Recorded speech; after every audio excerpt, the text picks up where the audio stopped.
Here we are in the third of these video frames, and we seem to be zooming right along. Isn't this exciting?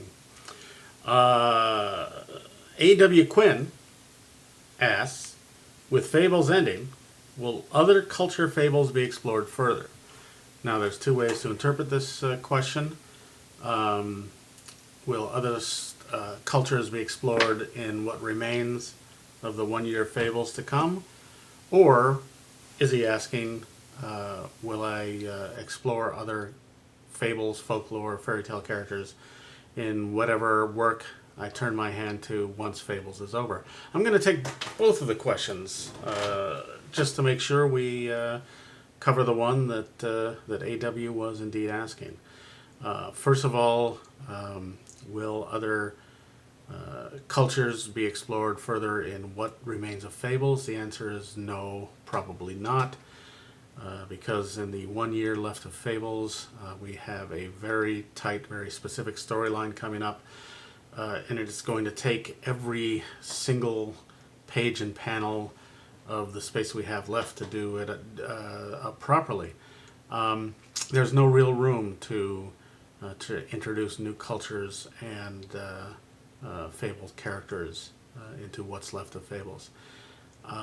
We want to wrap this story up, well, the way we want to wrap this story up, which is a very controlled, very decision-heavy series of wrapping things up after building it up to a huge climax and having some terrible things happen, and then grasping desperately for moments of happily ever after at the end of it. That story is pretty much locked in. As a matter of fact, the story itself was the biggest factor in dictating that this was a good time to end Fables. I thought it's going to be hard to follow up on this, so why should we? To the second interpretation of your question, pardon me, I'm going to scratch my nose, which is an undignified thing to do on video, but there we go.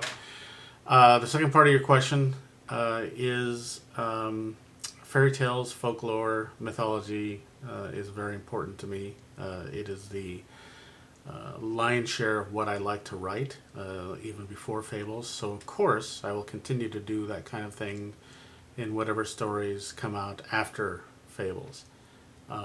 Whether they will involve exploring other cultures, probably, simply because the great mythologies come from other cultures.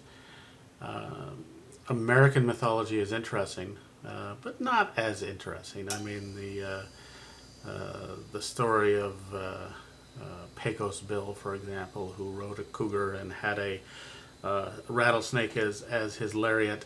You know, visually interesting, I suppose, but I don't see a lot of there. So, of course, I will be turning my eye towards the mythologies and folklores of other cultures in what work there is to come.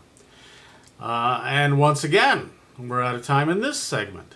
So if you'll join me in the next one below, we will continue. Thanks.